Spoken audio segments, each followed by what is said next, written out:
This week on the Parish of Antrim Revival podcast, I'm delighted to welcome one of my best friends in the whole world, Patrick O'Reilly. Now, my dad is also called Patrick O'Reilly. This isn't my dad; it's my best friend. We got confused. Well, that's been confusing for many people over the years. So, Patrick, how are you?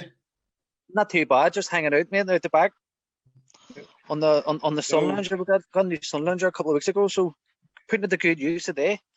Class. And Patrick, everybody calls Patrick Spud. So from now on, I'm going to be calling him Spud. And he got a flat tire on his bike today. Was that very traumatic? Well, it was all right, like, because it happened at not a bad time. It just happened at the bottom of Langmore, so all I had to do was climb the hill. But brilliant. I went out the whole way into Lisburn, and it only happened at the bottom of Langmore, so it was all right. Brilliant.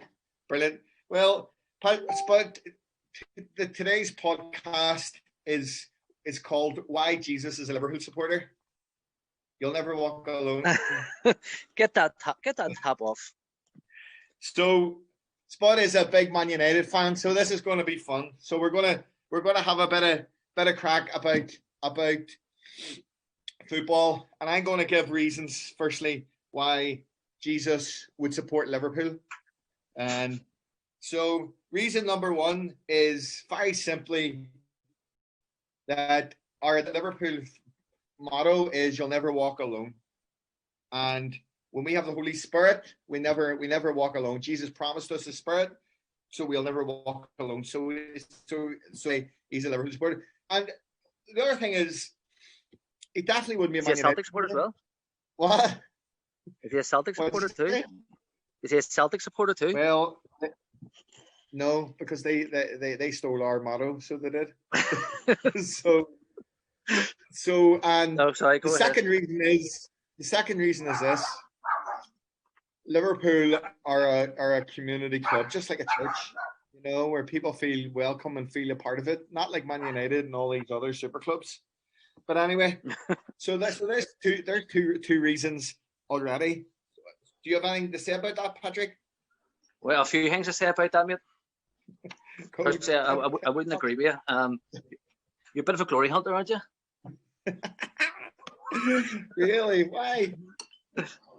No, I'm only winding up.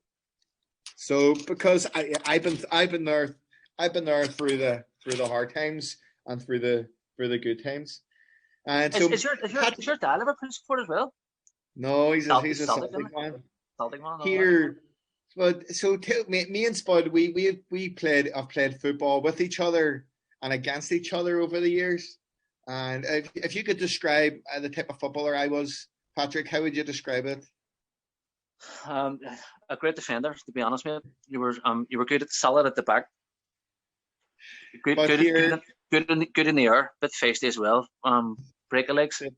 Did I ever lose my cool? A few times, yeah, of course. But that's what it's like. Yeah, that's what it's all about. Emotions get the better of you sometimes. I told you you're allowed to tell lies in it. And you were Glenstar, weren't you? Glenstar boys. That was the pinnacle of my soccer career, I think. So it was. And Glenstar boys. We had a wee stint at Aquinas. We stint at Crewe United. All these clubs. Tiger Woods, loads of clubs. How did you do your knee in? Who were you playing against? Oh, I was playing in the community football tournament actually, and I was playing in England, and I just went up for a tackle and ruptured my ACL. Patrick had a similar injury, not nowhere near as serious as my knee injury, but it was similar, and you just done your cartilage. You just done your cartilage, didn't you? Yeah, and everything else. And we both had to go to physio, and I did my physio well, so now I'm back, and Patrick didn't do his physio maybe quite as good. Unfortunately, I didn't stick to my physio, and that's how I injured my knee again. And tell you what, see the second time I done it, it was worse. I know. You did it twice, did you? I done it again down Twinbrook, down Brook. Oh, yeah. So here we have a few messages in the chat. So Carrie Marie Lodico writes, "Glory, glory, Man United." Don't know how I feel MUFC. about that. Bus, Carrie Marie. Busby Babes. Carrie's married to an Italian, so yeah, Right. so they know football. So I'm surprised at that comment. So yeah, and then Laura Norman. Laura is a big Liverpool supporter, aren't you, Laura? And who else? Deirdre Purcell. You'll never walk alone. Simply the best. See, you can tell what kind of Paris this is. This is Patrick. And so let's chat about what it was like growing up with me as a mate, Patrick. As a mate, well, any highlights? there's a few I wouldn't like to say in the podcast, but you've a reputation to hold. No, it was it's all good. Just growing up together in Lagmore. When did you move into Lagmore? Was it? It was after me, wasn't it? After, yeah. And then we went away to the matches, a few matches as well. We went away to the Celtic match before, didn't we? Yeah, my 21st. Oh, was it your 21st? Oh, that's right. Your dad went, no? Yeah, and the guy went, and somebody on here obviously knows Gary. Somebody, Bruno Macaulay, wrote biased opinion there, Father James. Ask Gary Maxwell for his views. Gary Maxwell's known everywhere, isn't he? Yeah, we had the Celtic match. Flip me. I was some. I know. Did Celtic win? Memories. I can't even remember the match. I can't remember what game it was. I feel like it was Hearts. Was it? It could have been. Oh, Brona. That's right. Brona Macaulay is Gary's cousin. Do you live in Antrim, Brona? So Joanne Chapman Roberts is watching from Liverpool, and she puts the Champions League trophy in her chat as well. And Grace and at the Liverpool match. And did you go to Holland or Czech Republic with Glennstar? Did you go on any of those trips? No, I didn't go on any trips. I played for Glennstar at the same time you did. You played for the B team, didn't you? And I was the A team. I played for the older team. the older team. And who was all? Where did you go? Did you go to Holland and Czech? We went to Holland and then we went to Czech Republic as well. You've done well in one of the tournaments, didn't you? And we played. It was the Czech Republic tournament. We played the Parma junior team. They beat us. And who all went over? Was it you? Was it like Seth Foster and all? And yeah. And we went. I remember getting knocked out, and me and Matthew McDermott crying our lamps out. So that's right. and Thomas. And all the boys. So it did. And so tell us, Patrick. Patrick is married to the beautiful Ola. Yeah. And they have a 9-year-old daughter. Is she 9? 10. Mauritia's 10. And my second wedding that I did as a priest was Patrick and Ola's wedding over in, and I always get this wrong because whenever I speak to Polish people, I always pronounce it wrong. Rzeszów. Rzeszów, Rzeszów. Yeah, so we had the wedding in Poland. It was class. It was a glorious day. It was so warm. I thought it was going to pass out. I was wearing a grey Clerical shirt. After the wedding, it was black, so it was a sweat. And here, so tell us how, as a family with a young daughter, how you coping with lockdown? Not too bad, mate. I just got a message from this Christ the Redeemer. She's in P6, and we got a nice wee letter from the principal today, just about just to basically keep going, and they thanked us for all the homeschooling and stuff. But it is difficult because I'm working myself from home as well, and we're just trying to keep it's a few hours each day, and trying to get ready to practice the transfer test. And I've put it down for the transfer test, and we've been doing practice papers, and we had a Zoom call from one of the teachers on Friday, and we've done the transfer paper 10. on the last Thursday, and then we had a Zoom call on the Friday. So the Zoom call was worthwhile. It was one of the teachers was going through the test, and all the kids were on the call, and going through each question. So that was good. It was beneficial, and we're just trying to go through. I'm just trying to do transfer tests and get her ready for what's coming. And what's that? It must be hard. It must be hard to be under that pressure and not having to been in school for a few months, and then they're expecting them to do a transfer as normal, kind of November time, are they? They let it for 2 weeks, and that's a stance at the minute. I don't know if that's going to change, but when she goes back to school, it's only going to be part time as well, a couple of days a week. And they're talking. Was there talk of P6s going back earlier to get ready, or P7s get back earlier, or something? Was there? The end of August. The end of August, but it's fluid. It could change, and but it is frustrating. But it's just the way it is at the minute. You just have to keep going. And we'll commit it in the end. Yeah, you have to admire parents at the minute, and you. I'd say you probably have never had as much respect for teachers, when you realise the work that they do. I tell you, teachers are incredible. And probably don't get in. I signed Maurice up for the tutoring couple months before lockdown hit. It was the end of last year, and it was going quite well. She was going there twice a week, and then obviously and she was doing brilliant. I could see differences. I can see really massive progress in her work and stuff. And then sure, it all came to the head. Clever girl. Girl. And does Maurice speak any Polish or not really? She did when she was younger.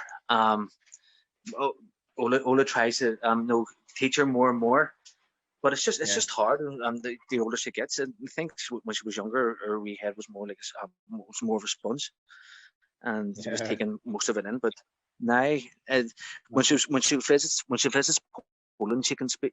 She speaks to her cousins and stuff, and she understands what they say.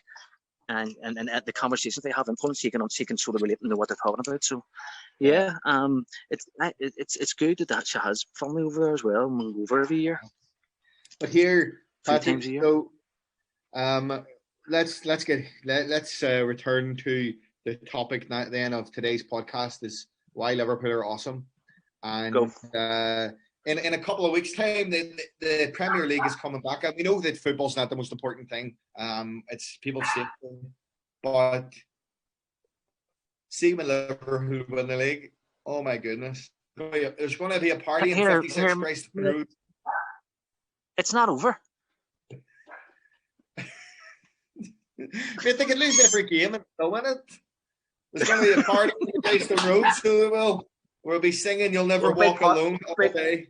Big party up in the Procure Hall.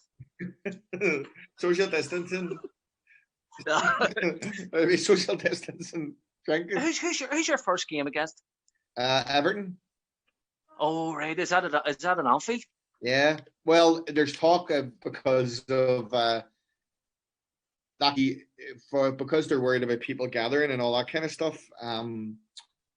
They're talking about neutral venues and stuff, so it hasn't kind of been figured out yet exactly. So it could be. There was once the police suggested playing it at Old Trafford, but can you imagine Liverpool winning the league at Old Trafford? That'd be even worse for the police. I know, and the racket place too. Well, it's only a Manx coming down, so it is. And what got the rest of the day then? What am I at the rest of the day? I went out for a cycle earlier on. I got something to eat, and then I have to go down to Charlene's here and pick up my mum. She needs a lift up to the house. So she goes. Don't be apologising for my ma, I know.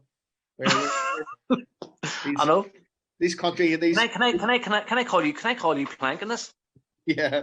When I was growing up, I don't know if you know this. I was a wee bit and so I got this nickname Plank. So it's out there now. So we'll leave it at that. But, we'll leave it at that. Yeah. we'll leave it at that.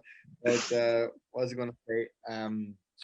Here, do you not think it's a wee bit bittersweet that this is your first Premier League and you're not going to be able to like celebrated as well as you could have done. Oh, you know, everything's in perspective. You know that people are safe and all that there, but you do miss it. You know, and like this Bittersweet, yeah. time at Christmas when Liverpool were miles ahead. I mean, I had all sorts of plans. I was talking about going. Of course, I'd love to go be in Liverpool for winning it and stuff, and I have a Yeah. friend over there I was going to get tickets and stuff, but I will still celebrate it because I think it's fine to celebrate it. You know what I mean? Funny So enough, my postman Noel, he's I bumped into him today, and I was good for the second. I had the United top on. He was slagging me, and this me, you're not a Liverpool supporter, are you? And he was like, "Oh," and then we were sort of had the same conversation, and he had a trip planned to Anfield. Well, and I don't know if he had tickets for the game. I don't know if you had a game on the days you're going to lift it or anything, but for the parade even. yeah. He had a trip planned for the parade and they had to cancel that. But I seen their club is promised a parade, some sort of a parade anyway. Be a virtual parade. I don't know what they're going to do. I don't know. Yeah. I don't know what the plan. But I'm just glad to see Pogba back and in that partnership with Fernandes. I think that's going to be lethal. Pogba, he's a fool, man. I know, but I know people were going on about his attitude, but he only had that attitude because he just should look what was around him. You know, he wasn't playing with world class players. I think Fernandes is world class, and here it's our year. It's our year next year. We're here. We're turning into Liverpool. I know. You never thought you'd say that, tell you. But here, Spud, thanks for coming on. Are you still there? I think we've lost him. Oh, here, Patrick. Thanks for coming on and chatting to us. Sorry, I get muted there. Sorry, were you saying something that I missed? I was just saying thanks for coming on. These revival podcasts are literally 20 minutes to 25 minutes of me chatting to my mates and with a bit of seriousness towards the end. So listen, I'll let you go. I'll let you head on there, and the parish of Antrim get another wee insight into my life and the people I surround myself with. You know, good people. All right, with a dodgy haircut. Was it dodgy? Here, so I'm gonna remove you here, mate. I'll talk to you later, right? God bless you. All right, let's speak to you later. Thanks. Bye. So there we are. That's Paddy O'Reilly, my good mate, great friend, great brother, and Liverpool. I didn't give you 10 reasons because I couldn't think of 10 reasons, but it was a good a snapshot of why Jesus is a Liverpool supporter. So this is the Revival podcast. We're talking about revival. We just had Pentecost and we had an incredibly powerful time of Holy Spirit on Sunday. We had with our mass outside, and we had our praise and worship hour with the Blessed Sacrament. So yeah, God is doing something new, I think, in the church. The Spirit is moving. It's a weird season, you know. My question is, June, July, we're getting into the summer now. Feels like the kids have been off longer than the summer already, but hopefully these lockdowns will change. Things will start to ease. There'll be less and less cases that will please somehow get back to normal. But anyway, so God bless you and God keep you safe. This is the Parish of Antrim Revival podcast with me, Father James. May the Lord bless you, protect you, make his face shine on you. May the Father, the Son, the Holy Spirit. Amen. You'll never walk alone.